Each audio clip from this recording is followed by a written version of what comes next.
5 फरवरी से होगा संचालन। बजट पर विपक्ष की तीखी प्रतिक्रिया। अखिलेश यादव बोले, प्रदर्शन करने वाले किसान खाली हाथ। तो मायावती ने पूछा, क्या दूर हो पाएगी गरीबी, बेरोजगारी और महंगाई। मुरादाबाद में बीजेपी विधायक को पाकिस्तान से मिली परिवार समेत जान से मारने की धमकी। धमकाने वाले शख्स ने पीएम मोदी के लिए भी बोले अपशब्द। विधायक ने थाने में दी तहरीर। सीतापुर में 2 पक्षों में खूनी संघर्ष, मारपीट का वीडियो वायरल। दोनों पक्ष से कई लोग हुए घायल। इलाके में फोर्स तैनात।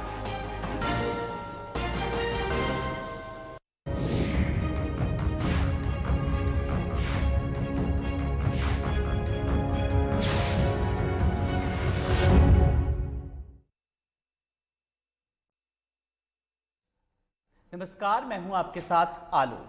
आज वित्त मंत्री निर्मला सीतारमण ने यूनियन बजट पेश किया और बजट पर यूपी के उप मुख्यमंत्री डॉक्टर दिनेश शर्मा ने कहा कि बीजेपी सरकार ने आज ऐतिहासिक बजट पेश किया। देश की जनता को इस बजट पर भरोसा है। ये बजट देश के हित के लिए है। सपना है कि भारतवर्ष के सभी लोग स्वस्थ हों, आत्मनिर्भर हों और आर्थिक समृद्धि के साथ साथ एक मजबूत अर्थव्यवस्था हमारे भारतवर्ष में हो। उन्होंने स्वास्थ्य पे, रक्षा पे और विभिन्न प्रकार की शैक्षिक गतिविधियों पर, कृषि पर विशेष ध्यान दिया है और उनका ये भी प्रयोजन है कि किसानों की आय दोगुनी हो सके, उसकी तरफ हम लोग बढ़ें, नौजवानों को रोजगार मिल सके और हम एक आत्मनिर्भर भारत की तरफ तेजी के साथ बढ़ें।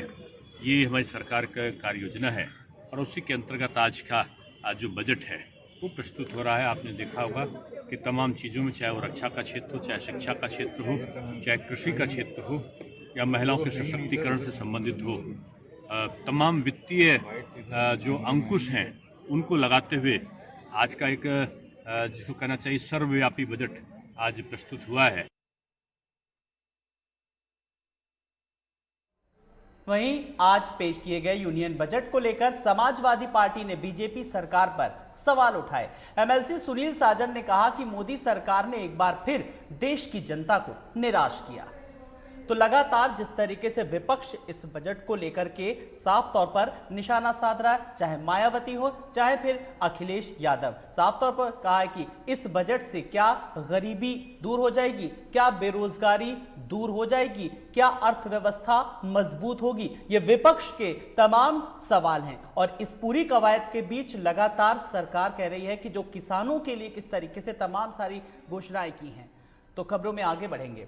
वित्त मंत्री के रूप में निर्मला सीतारमण ने अपना तीसरा बजट पेश किया और बजट पर देश भर की निगाहें लगी होती हैं। इसमें देश की इकोनॉमी की सूरत और आने वाले समय में सरकार की संभावित कार्य योजना की जानकारी मिलती है। कैसा रहा बजट, विशेषज्ञों की राय में बता रहे हैं एकेडमिक और जर्नलिस्ट डॉक्टर रत्नेश द्विवेदी। माननीय वित्त मंत्री जी ने एक अभूतपूर्व बजट पेश किया है।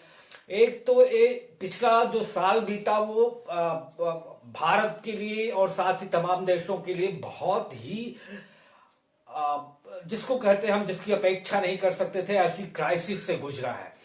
ऐसे में एक बजट अगर मिला जुला भी है, जैसा ज्यादातर लोग कह रहे हैं, तो वो एक अभूतपूर्व बजट माना जाएगा। और मेरा ख्याल है ये पहली बार हो रहा है कि प्राइवेटाइजेशन के सेक्टर में इतने ज्यादा निर्णय लिए जाएंगे आगामी 2021-22 के वित्तीय वर्ष में। और साथ ही साथ बैंकिंग सेक्टर के लिए बहुत बड़े डिसीजन लिए गए हैं। बैंकों में जो लोगों के कर्ज बाकी हैं उनको किस तरह वसूला जाए, इसके लिए एक अलग कंसल्टेंसी फर्म और एक अलग की तरह की कंपनी बनाने की बात हो रही है। 75 साल के से जो ऊपर हैं वो अगर अब उनको इनकम टैक्स रिटर्न फाइल नहीं करना पड़ेगा। हालांकि वो अगर 5 लाख से ज्यादा उनकी इंटरेस्ट रेट वाली इनकम है तो उनको इनकम टैक्स ऑटोमेटिकली वो डिडक्ट किया जाएगा। आगे बढ़ेंगे। वित्त मंत्री निर्मला सीतारमण अपना तीसरा बजट पेश किया। बजट पर देश भर की निगाहें लगी होती हैं। इससे देश की इकोनॉमी की सूरत और आने वाले समय में सरकार की संभावित कार्य योजना की जानकारी मिलती है। कैसा रहा बजट, विशेषज्ञों की राय में बता रहे स्टार्टअप के सरकार पर पहले से ही भार है और लगातार किस तरीके से, सुनिए विशेषज्ञों की राय अनुपम सिंह से। बजट मुझे नहीं लगता है कि बनाया जा सकता था। ऑलरेडी सरकार पे पहले से ही बहुत भार है सरकार पर। फिर भी लेकिन सरकार ने अपनी नीयत, अपनी मंशा साफ कर दी है। बहुत ही पॉजिटिव अप्रोच है सरकार का। सरकार ने क्लियर कर दिया है कि आने वाले 6 वर्षों तक वो स्वास्थ्य सेवाओं पर कितना खर्च करेगी, उसको बेहतर बनाने के लिए। सरकार का ये भी मंशा साफ हो चुका है कि वो रोड ट्रांसपोर्ट पर, रेलवे इंफ्रास्ट्रक्चर पर, पब्लिक ट्रांसपोर्ट्स पर वो क्या खर्च करने वाली है, उसको बेहतर बनाने के लिए। बहुत अच्छा कदम है, बहुत अच्छा बजट है। बैंक्स जो एनपीए के भार तले डूबने के कगार पर हैं, उनको रिकैपिटलाइज करने के लिए 20,000 करोड़ का प्रावधान किया है। बहुत अच्छा प्रावधान है।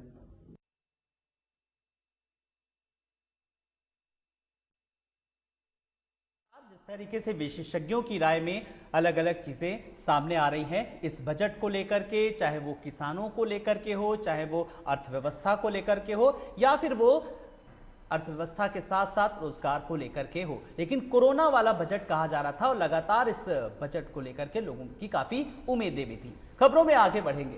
मुरादाबाद से बड़ी खबर, जहां पर बीजेपी विधायक को जान से मारने की धमकी का मामला सामने आया है। पाकिस्तान से व्हाट्सएप कॉल से दी गई धमकी और नगर से बीजेपी विधायक रितेश गुप्ता ने दी तहरीर। विधायक ने गलशहीद थाने में तहरीर दी है। बड़ी खबर, गलशहीद थाना पुलिस मामले की जांच में जुटी।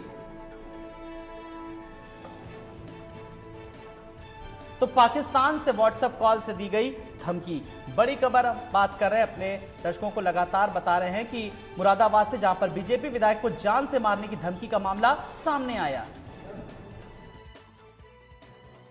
संजय मणि त्रिपाठी हमारे साथ जुड़ गए, हमारे संवाददाता। संजय, जो जान से मारने की धमकी का मामला सामने आया, क्या रहा घटनाक्रम, आपसे जानना चाहेंगे पूरी डिटेल्स। जी आलोक, देखिए, मुरादाबाद के शहर विधायक रितेश गुप्ता को जान से मारने की धमकी दी गई है। एक इंटरनेशनल कॉल द्वारा उनको जान से मारने की धमकी दी गई है, जिसके बाद शहर विधायक रितेश गुप्ता ने नागफनी थाने में जाके तहरीर दी है, जिसके बाद पुलिस पूरे मामले की जांच में जुट गई है। फिलहाल अभी प्राथमिक जांच में सामने आया है कि ये इंटरनेशनल कॉल पाकिस्तान के एक व्हाट्सएप नंबर से आई थी, जिसके बाद पुलिस पूरे प्रकरण की जांच कर रही है। आलोक जी, फिलहाल इसके बाद किस तरीके से जो इंटेलिजेंस है वो काम कर रहा है? देखिए, मुरादाबाद के एसएसपी प्रभाकर ने बताया है कि सारे इंटेलिजेंस को लगा दिया गया है और अभी चूंकि आज ही शहर विधायक द्वारा ये तहरीर अभी कुछ देर पहले दी गई थी, तो पुलिस को अभी इतना टाइम नहीं मिल पाया है कि पूरी जांच हो पाए, लेकिन पुलिस ने आश्वासन दिया है कि जल्द से जल्द जांच कंप्लीट की जाएगी और जो भी आरोपी है उसके खिलाफ सख्त कार्रवाई की जाएगी। आलोक, खबर पर आप नजर रखिएगा, हम आगे आपसे अपडेट लेंगे। तो पाकिस्तान से व्हाट्सएप कॉल से दी गई धमकी, नगर से बीजेपी विधायक रितेश गुप्ता ने फिलहाल तहरीर दी है। तमाम बिंदुओं पर जांच चल रही है। आगे बढ़ेंगे, बात करेंगे बजट की। वित्त मंत्री निर्मला सीतारमण ने सोमवार को अपने वादे अलग हटके बजट पेश किया। इस बजट से उम्मीदें भी थी कि इसमें महामारी से पीड़ित आम आदमी को राहत दी जाएगी, साथ ही स्वास्थ्य सेवा, बुनियादी ढांचे और रक्षा पर अधिक खर्च के माध्यम से आर्थिक सुधार को आगे बढ़ाने पर अधिक ध्यान दिए जाने की भी उम्मीद की जा रही थी। लेकिन किस सेक्टर में क्या कुछ राहत मिली है, जानिए एमएसएमई बीज के सीईओ जितेंद्र चावला से। Jitendra Chawla, CEO of SME बीज, सराहना करता हूं बजट की। एमएसएमई सेक्टर को अच्छा बजट अलॉट हुआ है और बिजनेसेस ग्रो करेंगे और गवर्नमेंट की भी मंशा है कि बिजनेसेस बढ़े और कई सारा इन्वेस्टमेंट्स आ रहा है गवर्नमेंट की तरफ से और इंफ्रास्ट्रक्चर भी बढ़ेगा। हेल्थ पे अच्छा ध्यान दे रहे हैं, जो कि एक अच्छी पहल है। सो एमएसएमईज को गवर्नमेंट ने पहले भी बहुत फंड अलॉट किया है। तो ग्रोथ सेक्टर, मैन्युफैक्चरिंग पे भी फोकस है, जहाँ पे इंपोर्ट ड्यूटीज बढ़ाने की बात हो रही है। तो लोकल फॉर वोकल की भी बातें निकल के आ रही है कि गवर्नमेंट लोकल फॉर वोकल में मैन्युफैक्चरिंग को बढ़ाएगी और स्टार्टअप्स के लिए भी अच्छा बजट अलॉट किया है। सो हम सराहना करते हैं। तो यहां पर रुकेंगे एक ब्रेक के लिए, फौरन हाजिर होते हैं कुछ और खबरों के साथ।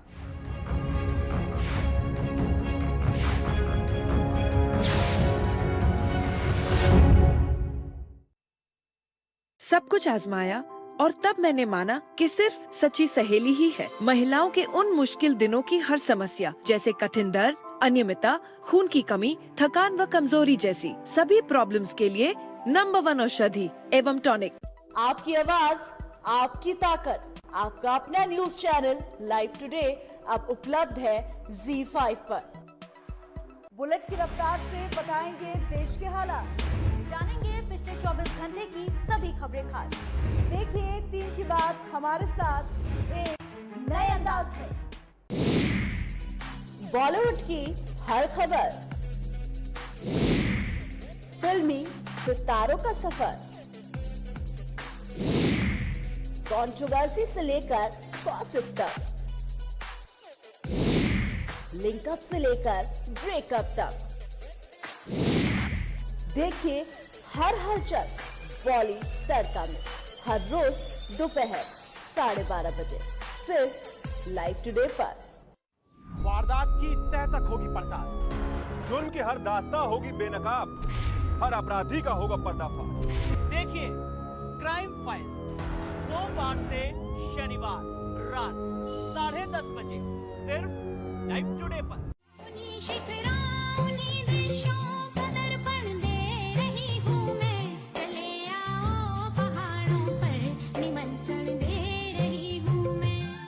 ये ऊंचे ऊंचे पर्वत, इन नदियों की कलकल जहां, देवों की भूमि गंगा की पावन धरा है वहां। केदार में बसते शिव, बद्री में विष्णु का बसेरा, हेमकुंड साहिब की श्रद्धा भक्तों को खींच लाती है यहाँ। हर मील पर बदलती है भाषा, हर रूप है सुंदरता की नई परिभाषा। उत्तराखंड दीदार है हर शख्स की अभिलाषा। ओली की सुंदरता से लेकर जिम कॉर्बेट के रोमांचक सफर तक, हर खबर के लिए देखिए उत्तराखंड लाइव। सुबह 9 बजे, दोपहर 2 बजे और शाम 6 बजे सिर्फ लाइव टुडे पर।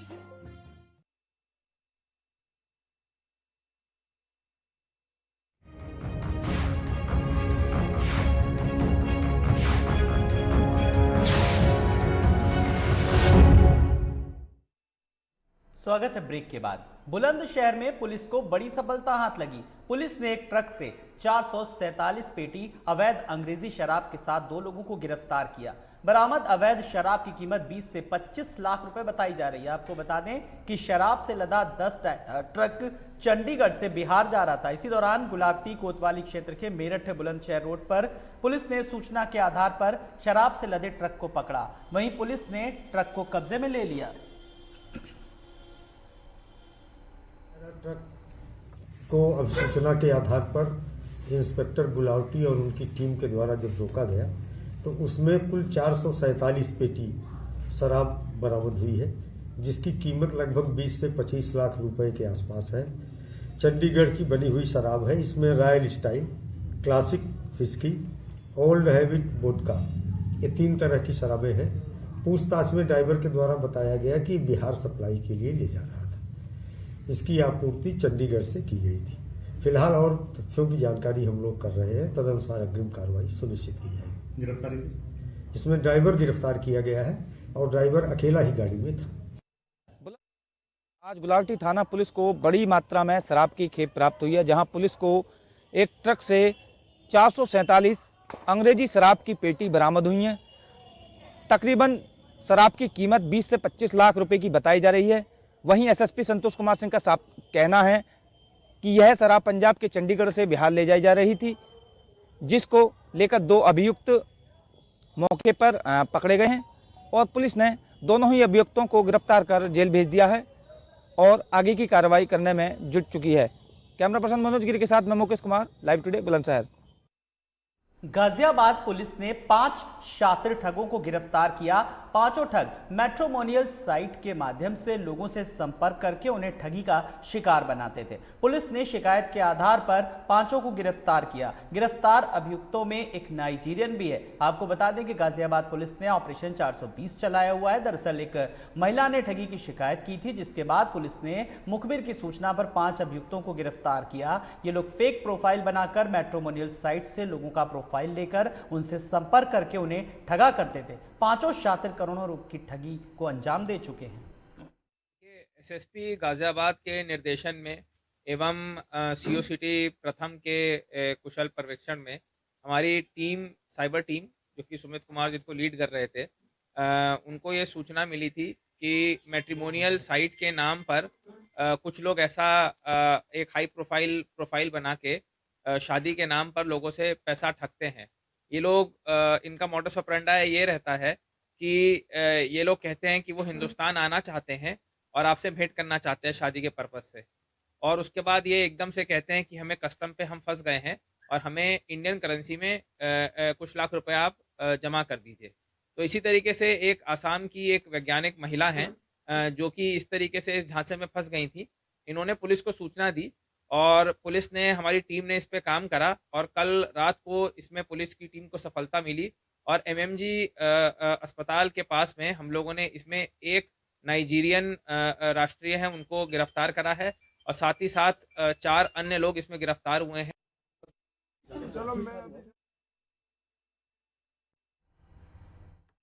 तो करोड़ों की ठगी को दे चुके अंजाम, पुलिस के हत्थे चढ़े 5 शातिर ठग।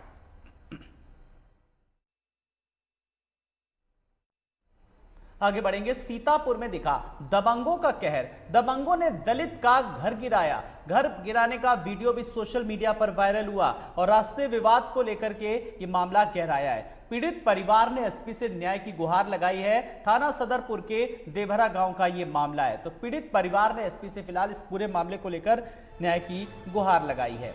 तो सीतापुर में दिखा दबंगों का कहर साफ तौर पर सामने आया। दबंगों ने दलित का घर गिराया।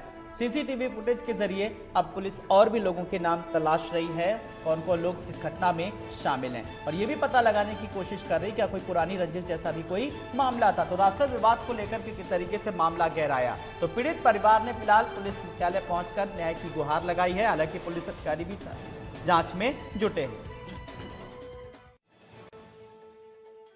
शमी अहमद हमारे संवाददाता जुड़ गए। शमी, पीड़ित परिवार ने एसपी से न्याय की गुहार लगाई है, पूरा मामला क्या था और पुलिस से अब किस तरीके का आश्वासन मिला है, पुलिस किस तरीके की कार्रवाई कर रही है? जी बिल्कुल आलोक जी, मैं आपको बताना चाहूंगा कि ये जो पूरा मामला है ये सदरपुर थाना क्षेत्र के देवरा गांव का ये पूरा मामला है, जहां पर जो है जहां के रहने वाले मुनीब और अशोक के बीच में जो है रास्ते के विवाद को लेकर काफी समय से जो है उनका विवाद चल रहा था, जिसको लेकर जो है जो गांव के दबंग लोग हैं वो आए दिन जो है मुनीब को परेशान किया करते थे। इसी के चलते जो है दबंगों का जो कहर है वो एक बार फिर सामने आया है, जिसमें दबंगों के द्वारा जो है दलित जो मुनीब है उसकी झोपड़ी को गिरा दिया गया, उसके घर को गिराने का काम किया है, जिसका वीडियो जो सोशल मीडिया पर है वो तेजी से वायरल हो रहा है। आपको बता दें वहीं इस पूरे मामले को लेकर जो मुनीब है, पीड़ित मुनीब, उसने जो है एसपी से प्रार्थना पत्र देकर न्याय की गुहार लगाई है। कुल मिलाकर जो है पुलिस ने एसपी आरपी सिंह के निर्देश के बाद जो है पुलिस ने मामला दर्ज कर लिया है और दबंगों की धरपकड़ के लिए प्रयास जारी है।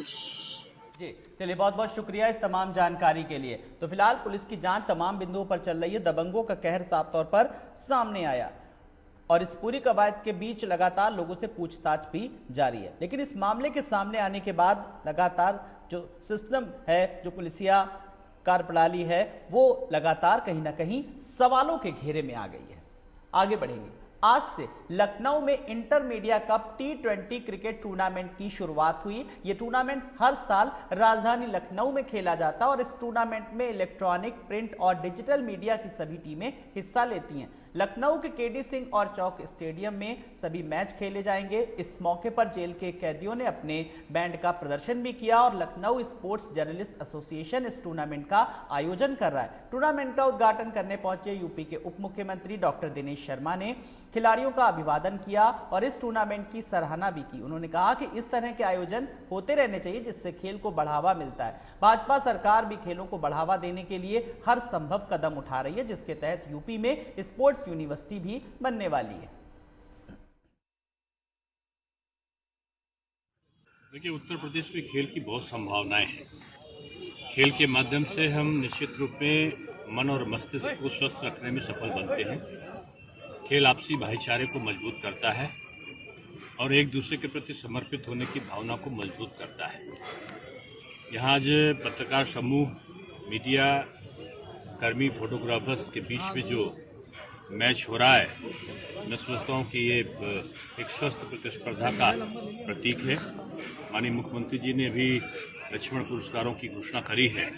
तमाम खिलाड़ियों को उन्होंने सम्मानित किया है विभिन्न क्षेत्रों में जो काम कर रहे थे, और जल्द ही एक खेल यूनिवर्सिटी मेरठ में बनाने की संकल्पना हमारे उत्तर प्रदेश सरकार की है, जिसमें पाठ्यक्रम में खेल हो और व्यवसाय को भी खेल के रूप में लोग अपना सकें, जिसके लिए खेल के व्यापक साधन संसाधन कोच उनको अच्छे उपलब्ध हों, इसकी व्यवस्था भी उत्तर प्रदेश सरकार कर रही है।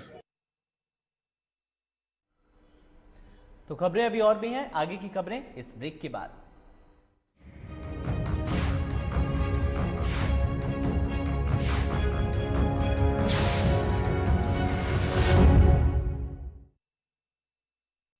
सब कुछ आजमाया और तब मैंने माना कि सिर्फ सच्ची सहेली ही है महिलाओं के उन मुश्किल दिनों की हर समस्या, जैसे कठिन दर्द, अनियमितता, खून की कमी, थकान व कमजोरी जैसी सभी प्रॉब्लम्स के लिए नंबर 1 औषधि एवं टॉनिक।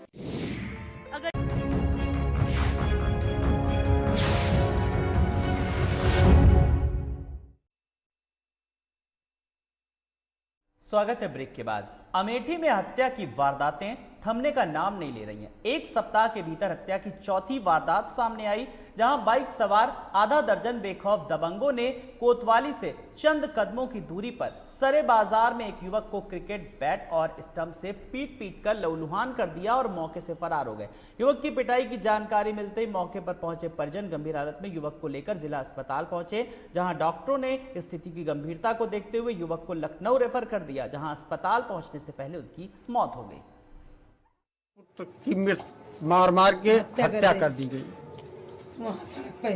कैसे हुआ मामला, किस पे संदेह है आपका? मामला ये था कि आगे मुसाफिर खाना के आगे जो पुलिया पड़ती है, वहां पर एक आदमी से झंझट हुआ था मेरे बच्चे से। 10 दिन हो गया, 1 हफ्ता हो गया था।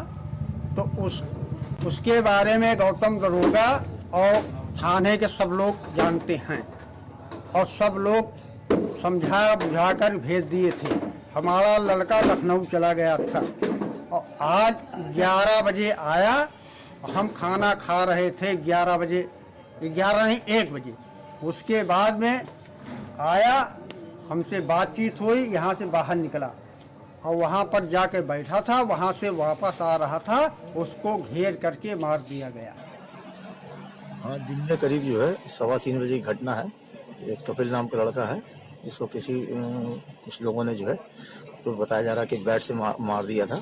उसके सिर में चोट लगी थी। उसे यहाँ से रेफर किया गया था फैजाबाद के लिए। फैजाबाद वालों ने उसको लखनऊ रेफर किया, लेकिन रास्ते में इसकी जो है मृत्यु हो गई है। अभी तक जो अभी डेड बॉडी अभी जस्ट पहुंची है, लेकिन अभी तक उनके परिवार वालों की तरफ से कोई तहरीर नहीं दी गई। वहीं ललितपुर के सदर कोतवाली इलाके में अपराधियों के हौसले बुलंद हैं, जहां देर रात अज्ञात बदमाशों ने घर में घुसकर एक व्यक्ति की हत्या कर फरार हो गए। बताया गया कि मृतक पेशेवर अपराधी था, जिस पर हत्या जैसे कई संगीन मामले भी दर्ज हैं। वहीं सूचना के बाद घटनास्थल पर एसपी सहित फोरेंसिक टीम और क्राइम ब्रांच पहुंचकर मामले की जांच में जुट गई। देखिए, कोतवाली थाना क्षेत्र में चौबियाना मोहल्ला है। सुबह सूचना प्राप्त हुई थी कि एक व्यक्ति कोमल सिंह है, जिसकी उम्र लगभग 50 साल है, और उसकी जो घर में रहता है वहाँ पे उसकी बॉडी मिली है। तत्काल यहाँ पे थाना की पुलिस आई है और फिर फॉरेंसिक की टीम वगैरह और एसएसजी की टीमें भी सारी आई हैं। सभी अधिकारियों ने यहाँ पे घटनास्थल का निरीक्षण किया है।